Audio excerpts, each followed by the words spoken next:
Hello everyone, welcome to Rafiul entertainment YouTube channel. আমি Rafiul, first year MBBS student. আজ তোমাদের share করব বিএসসি নার্সিং, জিএনএম নার্সিংয়ে অ্যাডমিশন হওয়ার সময় তোমাদের সাথে যে স্ক্যামটা হতে পারে তা নিয়ে। অ্যাডমিশন হওয়ার পরে তোমাদের সাথে যে স্ক্যামটা হতে পারে তাও জানিয়ে দেবো, এবং ভিডিওর শেষে অ্যাডমিশন স্ক্যাম থেকে কিভাবে বাঁচবে তার পারফেক্ট সলিউশন জানিয়ে দেব। তাই যারা এবছর বিএসসি নার্সিংয়ে অলরেডি অ্যাডমিশন হয়ে গেছো এবং যারা এএনএম জিএনএম রেজাল্টের পর গভর্নমেন্ট বা প্রাইভেট কলেজে অ্যাডমিশন হবে বলে ঠিক করেছো, তাদের জন্য ভিডিওটা খুবই গুরুত্বপূর্ণ হতে চলেছে। তাই সম্পূর্ণ ভিডিওটা মনোযোগ দিয়ে দেখো, আর আমাদের ইউটিউব চ্যানেলে নতুন হলে অবশ্যই চ্যানেলটি সাবস্ক্রাইব করে দাও, যাতে আমাদের দেওয়া সমস্ত ইনফরমেশন সবার আগে পেতে পারো। চলো মূল আলোচনায় ফেরা যাক। যারা গভর্নমেন্ট কলেজে বিএসসি নার্সিং প্যারামেডিকেলে ভর্তি হয়ে গেছো এবং যারা এএনএম জিএনএমে গভর্নমেন্ট কলেজ পেয়ে যাবে, খুবই ভালো কথা। কিন্তু মেন প্রবলেম প্রাইভেট কলেজে অ্যাডমিশন নিয়ে। এখানে অনেক রকম স্ক্যাম হতে পারে। নাম্বার 1, ফেসবুক বা অন্য কোনো সোশ্যাল মিডিয়াতে অ্যাডভার্টাইজমেন্ট দেখে কলেজ চুজ করলে, ভালোভাবে কলেজ সম্পর্কে জানলে না, অ্যাডভার্টাইজমেন্টে লো ফিস দেখে অ্যাডমিশন হয়ে গেলে। অনেক কলেজ অ্যাডমিশনের পর যখন আর কলেজ চেঞ্জ করতে পারবে না, তখন অনেক রকম কারণ দেখিয়ে এক্সট্রা টাকা নিতে পারে। ধরো কোনো প্রাইভেট জিএনএম নার্সিং কলেজে 3 লক্ষ টাকায় অ্যাডমিশন হলে, কলেজে অ্যাডমিশন হওয়ার পর এক্সামের আগে অনেক কলেজ বলতে পারে ল্যাবের মেটেরিয়ালসের জন্য 25,000 টাকা করে পার ইয়ার লাগবে, 3 বছরে 75,000 টাকা এক্সট্রা দিতে হবে। তবে সব প্রাইভেট কলেজ এইরকম করে না। তাই কলেজে অ্যাডমিশনের আগে ভালো করে কলেজটা সম্পর্কে খোঁজ নাও, গিয়ে দেখো যারা আগের বছর ওই কলেজ থেকে পাস আউট হয়েছে অথবা যারা পড়ছে তাদের কাছে খোঁজ নাও, সব রকম A to Z তথ্য জানো, তারপর সব কিছু তোমার মনের মতো হলে তবেই অ্যাডমিশন নাও। নাম্বার 2, এই প্রবলেমটা বিএসসি নার্সিংয়ে অ্যাডমিশনের সময় অনেক ক্যান্ডিডেটের সাথেই হয়েছে।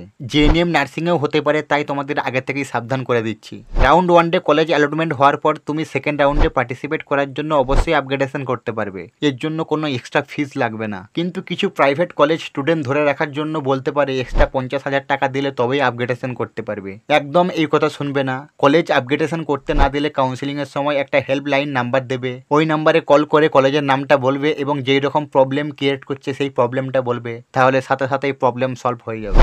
নাম্বার 3, অনেক কলেজে স্টুডেন্ট ক্রেডিট কার্ড চালু আছে বলে অ্যাডমিশন করিয়ে নেয়, পরে দেখা যায় স্টুডেন্ট ক্রেডিট কার্ডের কোনো ব্যবস্থা নেই। তাই যারা স্টুডেন্ট ক্রেডিট কার্ডের সুবিধা নিতে চাও তারা আগে ভালো করে খোঁজ নেবে আদৌ কলেজে স্টুডেন্ট ক্রেডিট কার্ডের ব্যবস্থা আছে কিনা, যাতে অ্যাডমিশনের পর তোমার কোনো রকম প্রবলেম না হয়।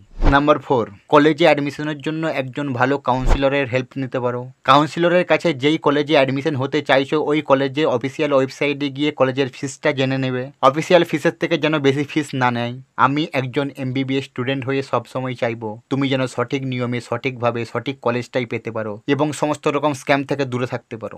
তোমাদের সাথে যে স্ক্যামগুলো হলো তা জানিয়ে দিলাম। কলেজে অ্যাডমিশনের সময় এই দিকগুলো একটু ভালো করে খেয়াল রাখবে। কিন্তু এখন কথা হলো, 250টা টোটাল জিএনএম কলেজ আছে, তার মধ্যে 200 প্লাস প্রাইভেট, 160টার মতো বিএসসি নার্সিং কলেজ আছে, গভর্নমেন্টগুলো বাদ দিলে প্রায় 140টা প্রাইভেট নার্সিং কলেজ। তাহলে কথা হলো কিভাবে বুঝবো কোন কলেজে অ্যাডমিশন হলে কোনো রকম প্রবলেম হবে না? এর জন্য তোমরা রাফিউল এন্টারটেনমেন্ট টিমের সাহায্য নিতে পারো। রাফিউল এন্টারটেনমেন্ট টিম পশ্চিমবঙ্গের সবচেয়ে বিশ্বস্ত কাউন্সিলরের সাথে যোগাযোগ করিয়ে দিবে, তাই তোমরা আমাদের সাথে যোগাযোগ করতে পারো। তোমরাই ফিস ঠিক করবে, আমরা তোমাদের পারফেক্ট কলেজে অ্যাডমিশন করিয়ে দেবো, যেই কলেজে স্টুডেন্ট ক্রেডিট কার্ডের ব্যবস্থা থাকবে, সমস্ত রকম স্কলারশিপ পাওয়া যাবে, যে টাকায় অ্যাডমিশন হওয়ার চুক্তি হবে কোর্স কমপ্লিট পর্যন্ত 1 টাকাও বেশি নেবে না, ম্যাক্সিমাম ফ্যাসিলিটি থাকবে, তুলনামূলক সবচেয়ে কম ফিস হবে, আর সবচেয়ে important affiliated with WBNC, WBUHS এবং অ্যাপ্রুভড বাই INC।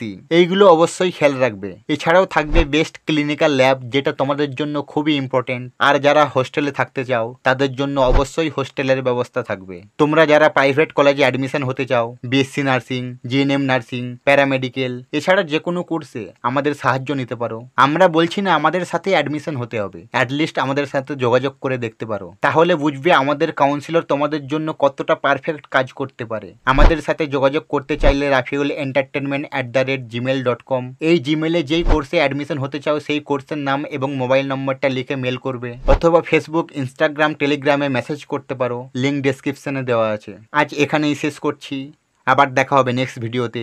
ভিডিওটা ভালো লাগলে অবশ্যই একটা লাইক করো, আর তোমার ফ্রেন্ডের সাথে বেশি বেশি করে ভিডিওটা শেয়ার করে দাও, যাতে তোমার ফ্রেন্ডও অ্যাডমিশনের সমস্ত রকম স্ক্যাম থেকে দূরে থাকতে পারে। আমাদের ইউটিউব চ্যানেলে নতুন হলে অবশ্যই আমাদের চ্যানেলটি সাবস্ক্রাইব করো, যাতে আমাদের দেওয়া সমস্ত ইনফরমেশন সবার আগে পেতে পারো। কোনো প্রশ্ন থাকলে অবশ্যই কমেন্ট করবে কমেন্ট বক্সে।